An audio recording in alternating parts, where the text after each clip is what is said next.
How does it feel to play what's being called the sexiest droid in the galaxy? You knew it was coming. I just got to interview Umberly Gonzalez, who's playing Kay-Vess in Star Wars Outlaws. So you know everything, huh? I also just realized I'd previously seen her in Nobody. Now, the watch.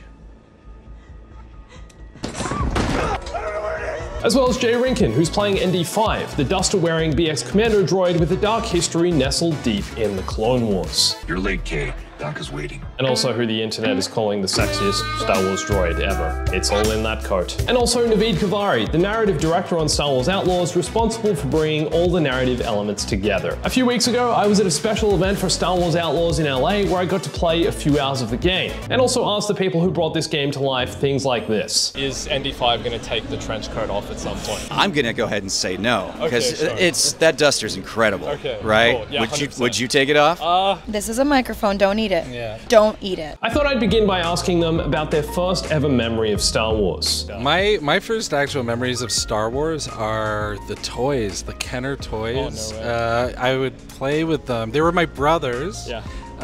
And I was so young, I hadn't seen the movies. Sure. So I played the toys first, and then saw the movies, and I was like, oh, this all makes sense now. First memory, I was in Venezuela watching Guerra de las Galaxias. So it was in Spanish, and I've always been fascinated with like sci-fi and space. It was my favorite. And horror movies. You know, Star Wars had like some scary moments that I really enjoyed and loved the bad guys. I always loved the bad guys. I'm pretty sure I was afraid of Jabba the Hutt as a kid. I was super afraid of Jabba the Hutt. He's a big, sorry. 100%. Big scary. Yes. We had the movies on Laserdisc. I don't know anybody even knows what that is, but massive record-looking Laserdisc that you put in. And then I had Star Wars underwear, and I loved them. I was a wee lad, and one of my favorite things at the time, McDonald's, if you went and got, you know, whatever it was that you purchased, you get the like awesome, like now what is like retro 80s like glass that has like the Empire Strikes Back like character, like, you know, like artwork on it. Oh, I miss those. Those are amazing. So that was my first experience with Star Wars. Okay. Yeah. Does ND5 would he wear Star Wars underwear if he wore underwear? Yes. I'm gonna go ahead and say yes on that one. Yes, wait. No, he doesn't wear underwear. Okay. Yeah, Commando. he's a commando droid. He goes commando. He's a Oh, commando I can totally droid. see that. Bum.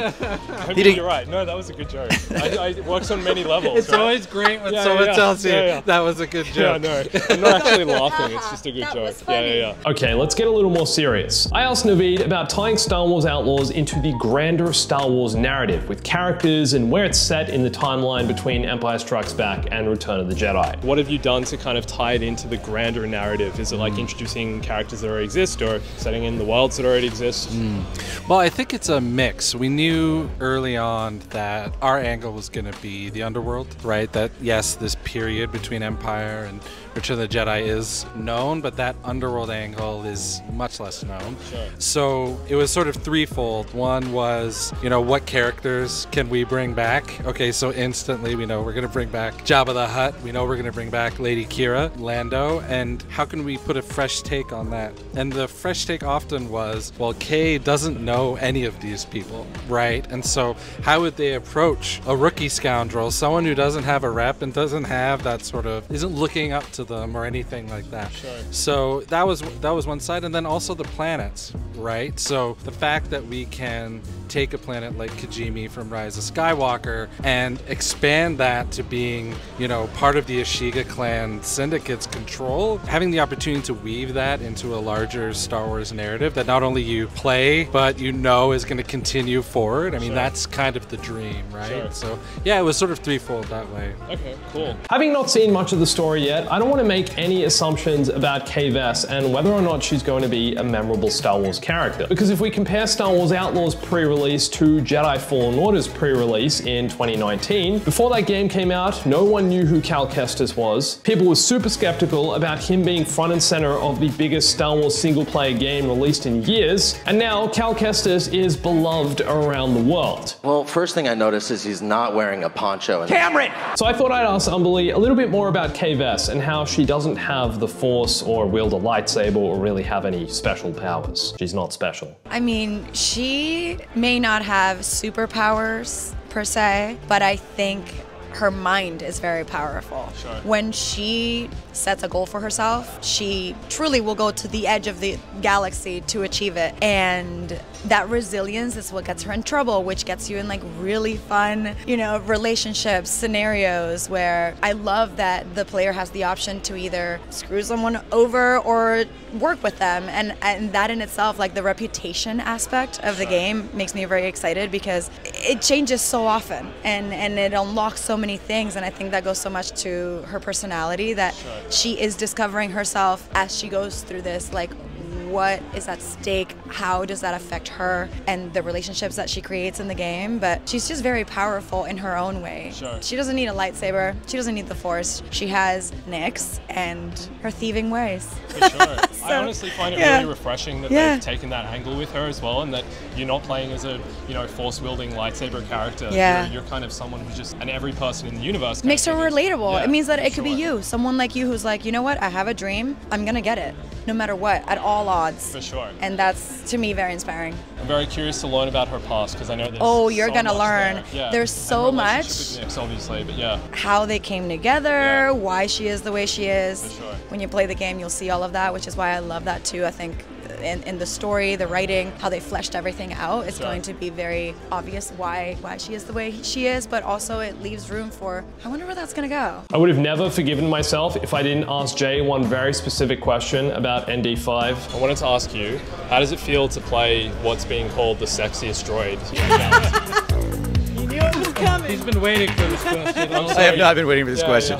Well, I'll say, first of all, it's a surprise. I think it was you, Nav, that messaged me well after it was revealed, and then it was like, hey, are you seeing what people are saying online about ND5? And I said, no, I have no idea. I went and looked, I was like, oh, okay. And that's just obviously a testament to the character that we all created. Those words were never spoken in any of the filming or the creation That was of never ND5. the original intention. It was never an intention, and it's a happy, you know, response, with a positive response, and it's going to be great to see if we live up to, you know, all of these I guess expectations or ideas of ND5 now. But some of my audience are asking me, is ND5 going to take the trench coat off at some point? Oh my gosh. No, I mean, I'm going to go ahead and say no, because that duster's incredible, right? Cool. Yeah, would you take it off? No, it'd take some convincing. Right? But no, I mean, we can't honestly answer that question. But it feels, I don't know, I'm really, really excited. I mean, droids in the Star Wars world are what we all are used to, sardonic, you know, there's a lot of humor, they're quippy, and I think we're giving you a completely different spin on a droid, and that's the thing I'm most excited about. And that's what I'm going to be really excited to see players and how they respond on, you know, to ND5's journey, because he's surly and he's, you know, brooding, and he's thoughtful, and he has things going on inside too, and that's just so refreshing and an amazing thing to be a part of, and it was an amazing thing to create. So yeah, I guess I think maybe I could see how people might find him. He's confident. Yeah, he's confident. He's got swagger. Anyone who said they saw that coming is lying. Oh, actually? Okay, yeah, absolutely. cool. No, we didn't see it coming, but it is, like you said, just one of those happy surprises. It just means that they love the character, they love the design. Yeah, so everyone's excited about it. And again, more so, it's again a testament to the work that we did. You want to entertain people, right? You want people to love the characters that you're creating and the world that you're creating. We weren't expecting it to be that way, but it means that we're doing something right. Okay, now let's see if they're real Star Wars fans. Umbly, what if you were playing another character in Star Wars that wasn't Kay, who would it be? Who would you want to play apart from her? I'd probably be one of the criminal syndicates. Maybe like Lady Kira. Oh, cool. Nice. I would be, maybe in Crimson Dawn. Okay. It would be really cool to be in the be more side, of a villain.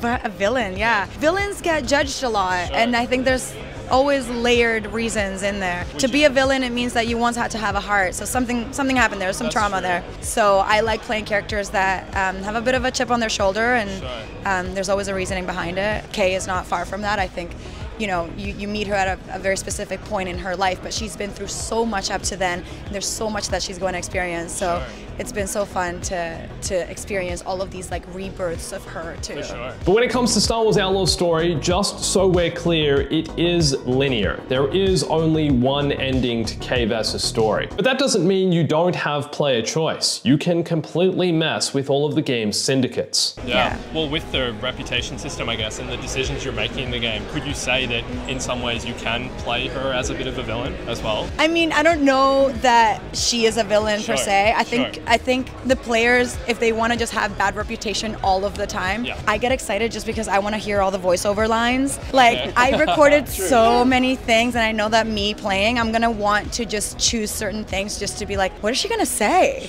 How is she gonna react to that? And what does it mean for her to have just poor reputation all around? What does the world look like for her in that sense? But I have to say that Kate does have a heart, especially how she interacts with Nyx, how she interacts with a lot of the creatures in the world. She has this sensitivity that's locked away inside that I think you'll see her kind of open up as the game develops. Jay's answer to my next question really surprised me. If you guys could play another character or be a character in Star Wars, who would it be? One that exists, already? I mean, you want to make your own? No, I mean, all right, well, I hope you guys have some time. I'm going to pitch a whole story. No, I mean, R2-D2. Just straight up doesn't care about. No, I know, but like I was watching it for the umpteenth time in preparation for one of our filming sessions, and it's just like he's the best part of the whole series. He experiences every part of it, so he's there for everything. R2 does not care what anyone thinks, not even Yoda. Right? So it's by R2's rules or not. And I was like, I love this. Yeah, Jedi, Sith, I don't care. And so resourceful. Just like the Forrest Gump of Star Wars. Been there, done it, seen it all, don't care. Yeah, love it. So, I'm going to stick with that answer. Unless you want to hear my pitch for an 8-episode series. The microphone should Oh, that goes to me. Lando. I'd like to dream that I could pull off a cape. So to get the opportunity to try. You should just rock up to work one day. Rock up to the studio. Hey, wearing a cape. You don't know I haven't. That's true. That's right. Now, something I've always wondered about actors who work on video games is if they actually play games. Are they gamers, or is this just another job for them? Are you guys gamers? I wanted to ask you, like, have you played some other games, or like even just like casual stuff? What, have you had other experience playing games? Yes, I wouldn't say I'm a gamer by today's standards, but yes, I've played games my whole life. I always have a console. I guess I won't say which one because I don't know who I'm talking to, but I've always had a console. Some later in life now, it just kind of sits under the TV, but every once in a while I get to dive in. I will definitely bring it out for this one. And there are some specific franchises that whenever they drop a title, I always take a week and a half off and just everything goes off and I sit down and play that game. I've been very a wholesome gamer. I love Nintendo, so like when it was COVID, I was in that Animal Crossing train where I would hold parties in my island and catch butterflies. Very wholesome. Love anything with like Mario World, Mario Party, Mario Kart. Love it. But I did recently play Last of Us 1 and 2. Oh, nice. That was a very big depart from anything I've ever experienced, and I did love it. Like I had never played like role-playing games like that where you're going through the world, so I'm very excited to play this one for that reason. I feel like I learned a lot. The stealth. I just get really scared when things are shooting at me. I literally throw the controller across the room. You said you like horror though, right? But I love horror. There's a difference between watching it and not like actually being a part of it. I feel like the immersive side of it actually gets into my brain and it terrifies me. I did play a bit of Resident Evil. That was terrifying. That's a lot more hardcore. And Far Cry 6, which we also worked on, because I was curious to see the world, and that was really fun too. So I think I have some skills to be able to play this one. I'm gonna stay on theme and say, actually, one of the games that made me dream about making games was X-Wing. The old X-Wing games, and moving from that all the way to Shadows of the Empire, and moving from that to this, it's just, it's a dream, right? Yeah, exactly. Nice, awesome. Thank you so much, guys, for this. This was lovely. It was lovely to meet you all, and we're really excited about the game. My audience is so keen to play it, and it's been a pleasure. Thank you so much. Lovely to meet you all. Thank you. This was such a privilege. Umbly, Jay, and Naveed were all so lovely. And just wanted to say thanks to them for taking the time to chat with me. I've linked all their Instagrams and Twitters down below if you want to go follow them. And if you want to see my hands-on look at Star Wars Outlaws, then watch this video here. And thanks for watching this. My name's Andrew. I'll catch you soon.